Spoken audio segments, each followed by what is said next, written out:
Bismillahirrahmanirrahim. Assalamualaikum warahmatullahi wabarakatuh. Alhamdulillahirabbil alamin wassalatu wassalamu ala asyrafil anbiya'i wal mursalin sayyidina Muhammadin wa ala alihi wa sahbihi wa man tabi'ahum bi ihsan ila yaumiddin. Tsumma amma ba'd.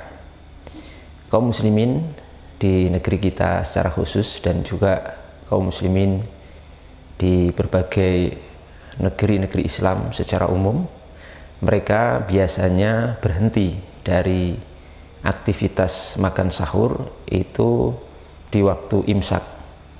Waktu imsak ini kira-kira 10 menit sebelum dikumandangkannya adzan subuh atau masuknya waktu sholat subuh.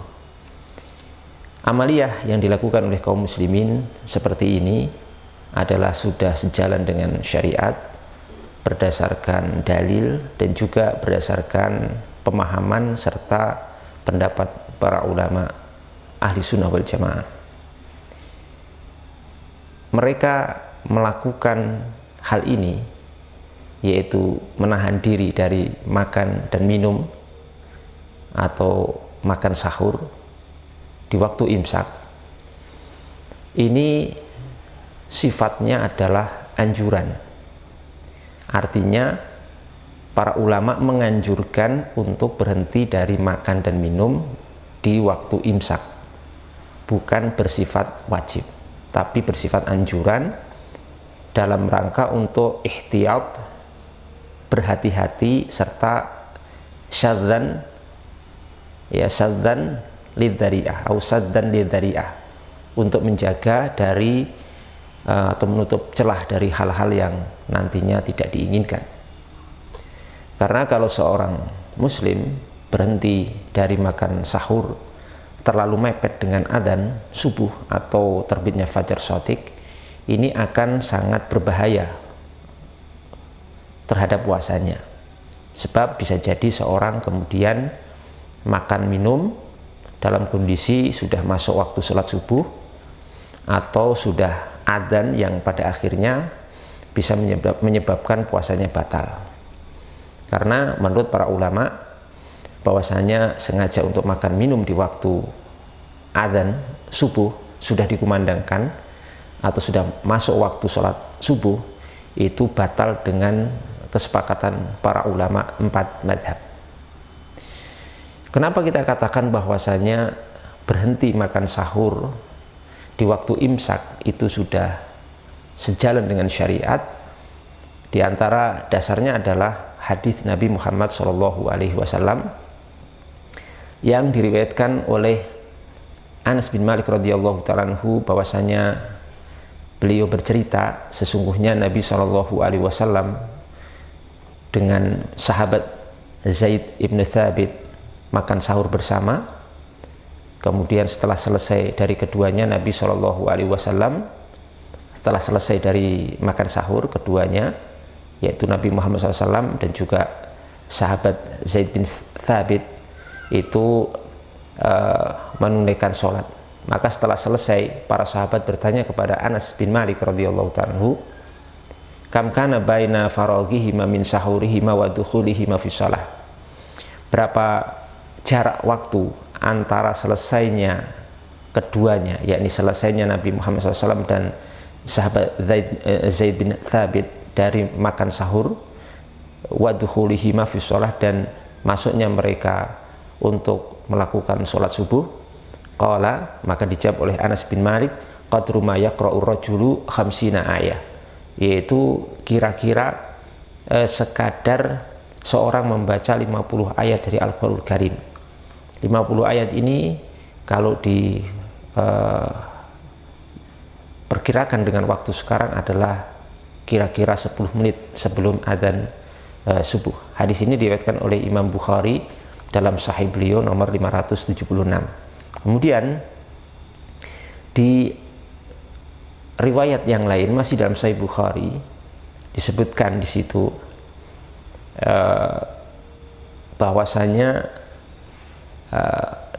dinyatakan atau ditanya tentang masalah jarak waktu ini dengan redaksi yang sedikit berbeda, yaitu kam kana bainal adzani wa sahur. ya berapa jarak waktu antara adzan dan selesainya Nabi SAW dari makan sahur. Maka di situ disebutkan, dijawab dengan qadru khamsina ayah, sekadar 50 ayat. Artinya sekadar seseorang membaca 50 ayat dari Al-Quran Al-Karim. Jamaah yang dimuliakan Allah Subhanahu wa Ta'ala, ini menunjukkan dari dalil yang sudah kita sebutkan, menurut penjelasan para ulama kita, bahwasanya Nabi Shallallahu Alaihi Wasallam itu sendiri sudah berhenti dari aktivitas makan sahur sebelum adzan subuh tiba, atau kira-kira 50 atau seorang membaca ayat atau 50 ayat dari Al-Quran Karim, yaitu kira-kira 10 menit menurut penelitian para ulama yang meneliti akan kadar waktu ini. Kurang lebihnya 10-an menit. Itulah yang dinamakan waktu imsak. Jadi Nabi Shallallahu Alaihi Wasallam sendiri melakukan itu. Beliau sudah berhenti dari makan sahur beberapa menit sebelum dikumandangkannya adzan, yaitu sekitar 10-an menit. Yang itu kemudian dijadikan dasar ijtihad para ulama menentukan waktu imsak. Nabi sendiri sudah melakukan, walaupun mungkin di waktu itu tidak dinamakan imsak gitu, tidak dinamakan secara khusus waktu imsak, tapi di situ ada aktivitas itu dilakukan oleh Nabi Shallallahu Alaihi Wasallam, yang mana beliau sudah berhenti. Maka kemudian ulama berijtihad menamakan itu dengan waktu imsak, artinya waktu berhenti. Ketika para ulama menetapkan waktu imsak ini, mereka amat sangat tahu bahwasanya sebenarnya waktu itu masih boleh makan minum.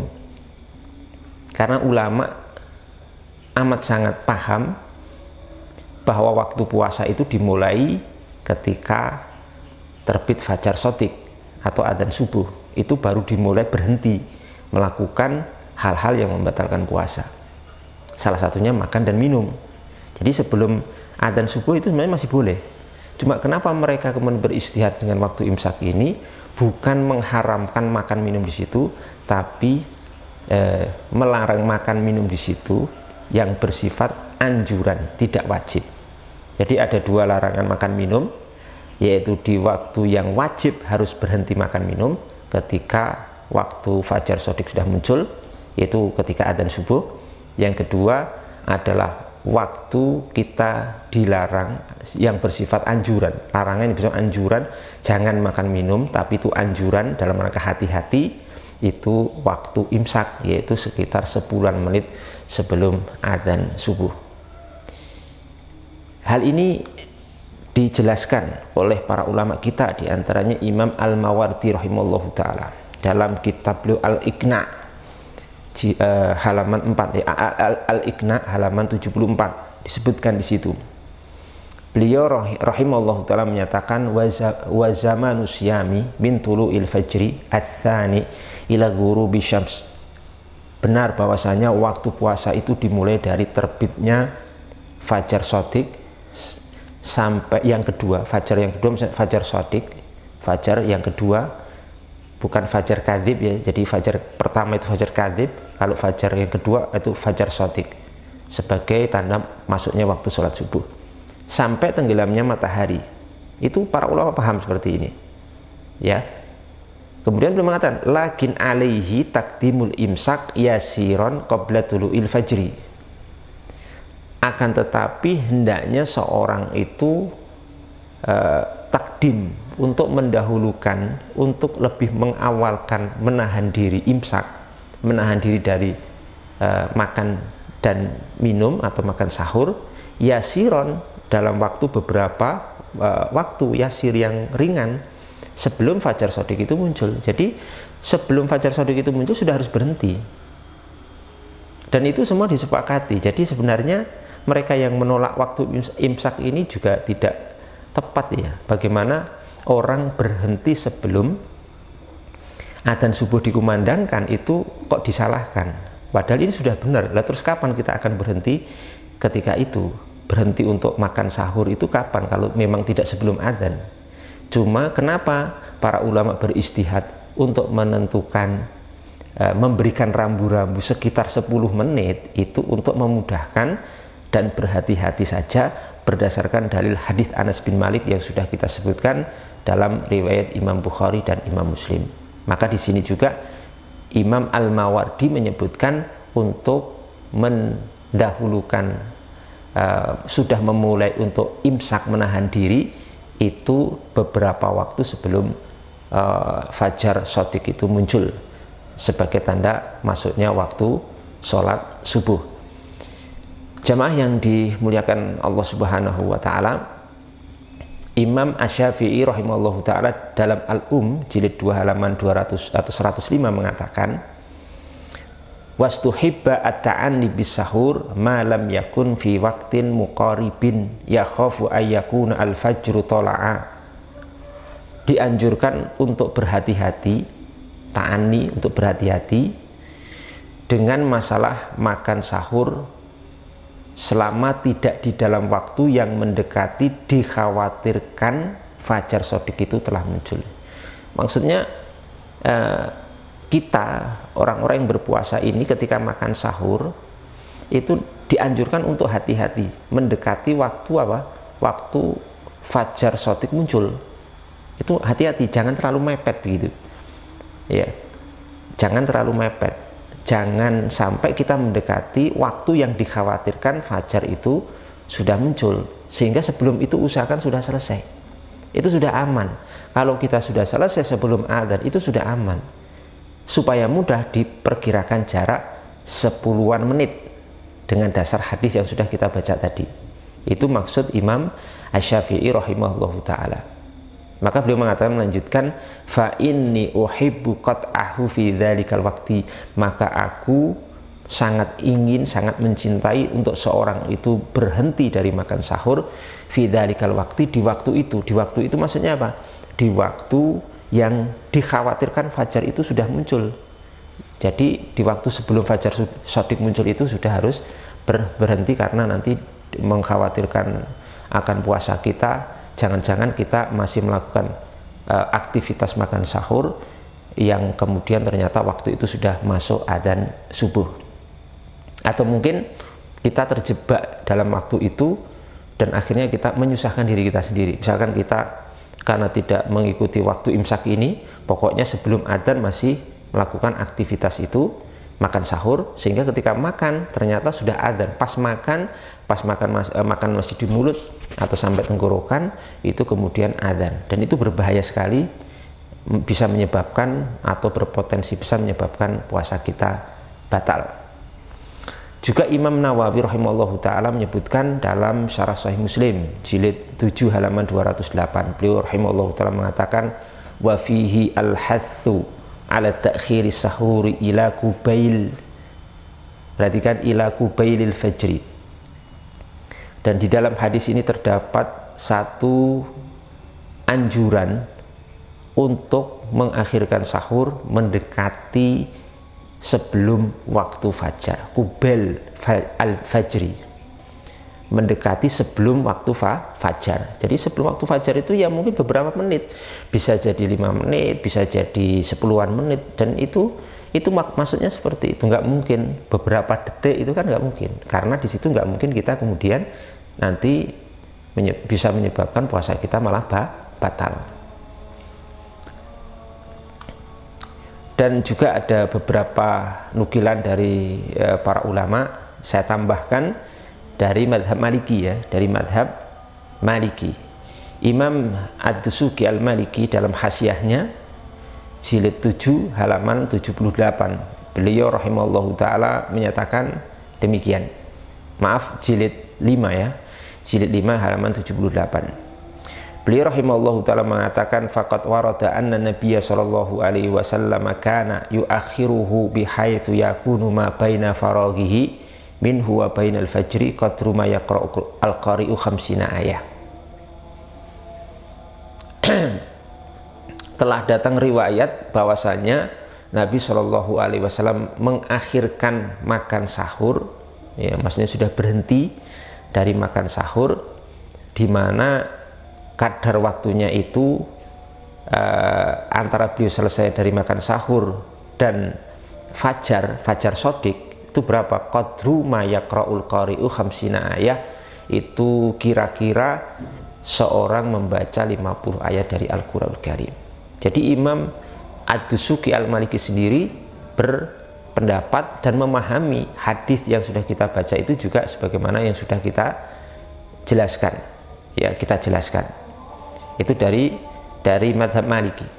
Juga dalam nukilan lain dalam kitab Asnal Matalib jilid 5 halaman 324 dari Syekhul Islam Zakaria Al-Ansari rahimahullah ta'ala, beliau mengatakan wa sunnatu, dan yang disunahkan itu ayyakuna bainahu wa bainal fajri qadra khamsina ayah, bahwasanya antara berhenti dari makan sahur dan fajar, munculnya fajar itu berapa?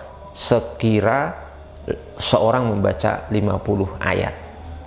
Jamaah sekalian yang dimuliakan Allah Subhanahu wa taala, ini beberapa nukilan, dalil sudah kita sebutkan, kemudian nukilan para ulama juga sudah kita sebutkan, dan yang memiliki pemahaman akan bolehnya waktu imsak itu adalah mayoritas para ulama, di mana sebenarnya mayoritas atau waktu imsak ini hanyalah sebagai alarm, ya, waktu alarm supaya kita itu tidak terlambat.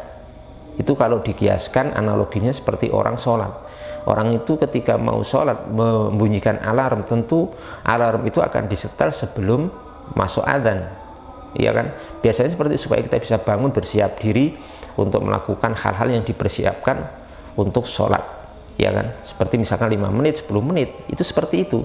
Sebagaimana kita berhenti makan sahur itu sekitar 10-an menit, itu untuk persiapan apa-apa yang kita butuhkan nantinya, dan supaya kita tidak tergesa-gesa atau mendekati waktu-waktu yang membahayakan atau terlarang kita untuk melakukan makan sahur, karena itu berpotensi akan membatalkan daripada puasa kita. Walaupun di waktu itu sebenarnya masih boleh, belum diharamkan untuk makan minum, karena masih ada waktu sebelum adzan itu masih boleh. Cuma waktu boleh itu kalau sudah mendekati waktu adzan itu sangat berbahaya. Oleh karena itu lebih amannya kita sudah berhenti 10 menit sebelumnya. Dan waktu itu kan jarak waktu 10 menit bisa kita gunakan untuk misalkan berkumur-kumur, membersihkan kotoran-kotoran atau sisa makanan yang ada di mulut dengan gosok gigi dan lain sebagainya, sehingga ketika adzan itu sudah bersih mulut kita dari sesuatu atau sisa-sisa makanan yang nanti kalau kita telan dengan sengaja bisa membatalkan puasa kita. Jamaah yang dimuliakan Allah Subhanahu wa taala, dan juga di sini perlu saya tambahkan sedikit bahwasanya memang benar ada anjuran Nabi Shallallahu Alaihi Wasallam untuk mengakhirkan sahur. Dalam sebuah hadis riwayat Imam Ahmad, baginda Rasul Muhammad SAW sabda, la tazalu ummati bi khairin ma akharu as-sahura wa ajalu al-fitr. Umatku ini akan senantiasa di atas kebaikan selama mereka itu mengakhirkan sahur dan memajukan atau menyegerakan berbuka. Perhatikan di sini, benar itu Nabi Shallallahu Alaihi Wasallam memerintahkan kita untuk mengakhirkan sahur, itu benar. Tapi makna mengakhirkan sahur itu harus kita kompromikan dengan dalil lain. Jadi dalil ini harus kita pahami dengan mengkompromikan melihat dalil lain.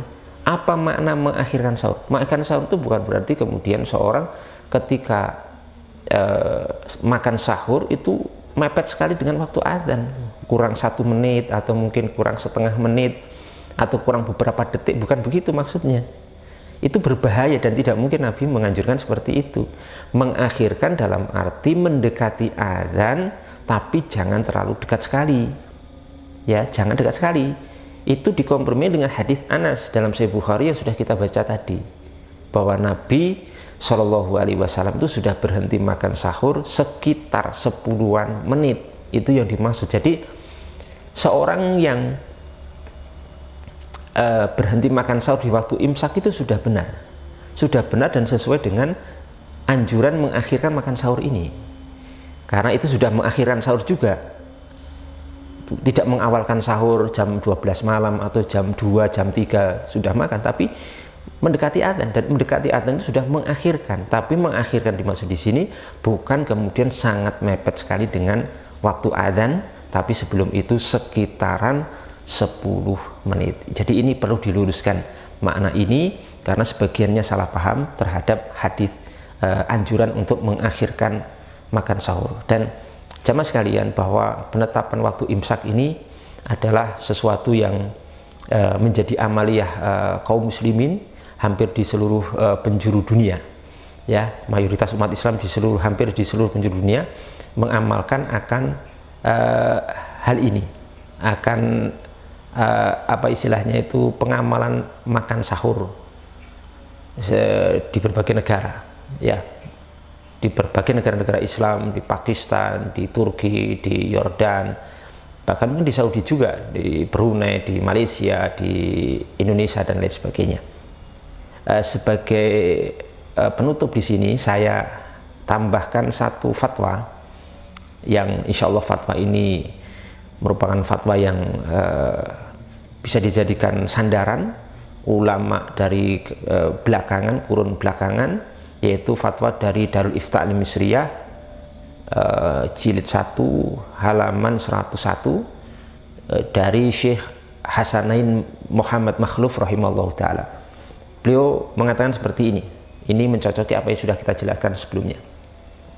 Beliau rahimahullah mengatakan, wa min hada yu'lamu anal imsaka la yajibu illa qabla tulu'. Dari penjelasan ini diketahui sesungguhnya menahan diri dari makan dan minum itu tidak wajib kecuali setelah terbitnya fajar shadiq atau adzan subuh. Benar, ini sama kan? Ya. Tapi perhatikan setelahnya, wa annal mustahabba ayyakuna bainahu wa bainat tulu qadru qiraati khamsina ayah. Tapi dianjurkan bahwa berhentinya seorang dari makan sahur dan antara terbitnya fajar atau adzan subuh itu sekira bacaan 50 ayat. Bacaan 50 ayat, wa yuqaddaru dzalika zamanan bi asli daqaiq takriban. Dan bacaan 50 ayat itu diperkirakan waktunya itu adalah sekitar berapa? 10 menit. 10 menit. Ini fatwa dari beliau, seorang alim, seorang faqih dari Mesir yang masuk dalam fatwa Darul Ifta Al-Misriyah rahimahullahu ta'ala rahmatan wasi'ah. Semoga apa yang kita sampaikan dari penjelasan Mas ini bermanfaat untuk kita semuanya. Yang kesimpulannya, bahwasanya waktu imsak yang diamalkan oleh jumhur mayoritas umat Islam di seluruh penjuru dunia ini sudah sejalan dengan syariat, sudah berdasarkan dalil, sudah berdasarkan penjelasan para ulama, dan juga sudah berdasarkan fatwa-fatwa mu'tabar yang diperhitungkan dari para ulama-ulama Islam yang memang punya kapasitas untuk menyimpulkan hukum-hukum agama.